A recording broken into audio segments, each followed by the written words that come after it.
नमस्कार दोस्तों, चलिए दोस्तों बढ़ते हैं और हिंदी साहित्य के इतिहास के बहुत ही शानदार प्रश्नोत्तर पढ़ते हैं। तो पहला प्रश्न है, प्यारे का प्यारे प्रमोद किस रचनाकार की रचना है? प्यारे का प्यारे प्रमोद किस रचनाकार की रचना है? तो ये राजेश्वरी प्रसाद सिंह की रचना है। राजेश्वरी प्रसाद सिंह, और रचना का नाम प्यारे का प्यारे प्रमोद। नीति विनोद की किसकी रचना है? नीति विनोद गोविंद गीला भाई की रचना है। तो नीति विनोद के रचनाकार कौन है? गोविंद गीला भाई। भाग्यवती उपन्यास की रचना कब हुई थी? 1877 में सरदाराम फुल्लोरी के द्वारा भाग्यवती उपन्यास की रचना हुई थी 1877 में। और रचनाकार कौन थे? सरदाराम फुल्लोरी। रहस्य कथा किसका उपन्यास है? बालकृष्ण भट्ट का उपन्यास है, जिसका नाम है रहस्य कथा।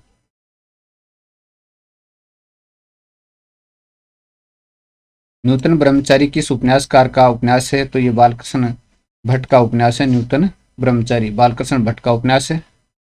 देवकीनंदन खत्री के उपन्यासों के नाम बताइए। देवकीनंदन खत्री के उपन्यासों के नाम देखते हैं। तो चंद्रकांता बहुत ही प्रसिद्ध उपन्यास था, और इस उपन्यास को पढ़ने के लिए लोगों ने हिंदी भाषा को भी सीखा था। चंद्रकांता संतति, और इसके 24 भाग हैं। नरेंद्र मोहिनी, और इसके अलावा वीरेंद्र वीर। तो चंद्रकांता, चंद्रकांता संतति, नरेंद्र मोहिनी, वीरेंद्र वीर, कुसुम कुमारी। वामा मनोरंजन किसका कहानी संग्रह है? वामा मनोरंजन राजा शिव प्रसाद सितारे हिंद का, और 1886 में इसका प्रकाशन हुआ था। किसका? वामा मनोरंजन का। भारतेंदु काल में आलोचनात्मक लेखों के लिए कौन सा पत्र प्रसिद्ध था? आलोचनात्मक लेखों के लिए कौन सा पत्र प्रसिद्ध था? तो ये था हिंदी प्रदीप। हिंदी प्रदीप पत्र है, वो आलोचनात्मक लेखों के लिए काफी प्रसिद्ध था। हिंदी प्रदीप के संपादक कौन थे? हिंदी प्रदीप के संपादक बालकृष्ण भट्ट थे। हिंदी प्रदीप के संपादक बालकृष्ण भट्ट थे। भारतेंदु पत्रिका के संपादक का नाम बताइए। राधाचरण गोस्वामी भारतेंदु पत्रिका के क्या थे? संपादक थे। तो भारतेंदु नाम की पत्रिका निकाली, और उसके संपादक थे राधाचरण गोस्वामी।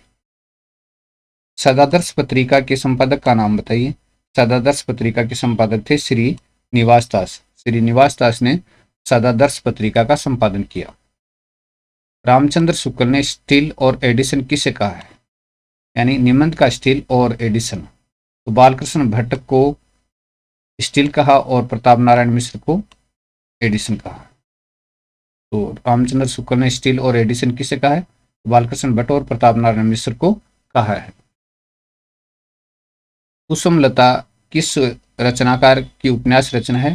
तो हरे कृष्ण जोहर की उपन्यास रचना है कुसुमलता।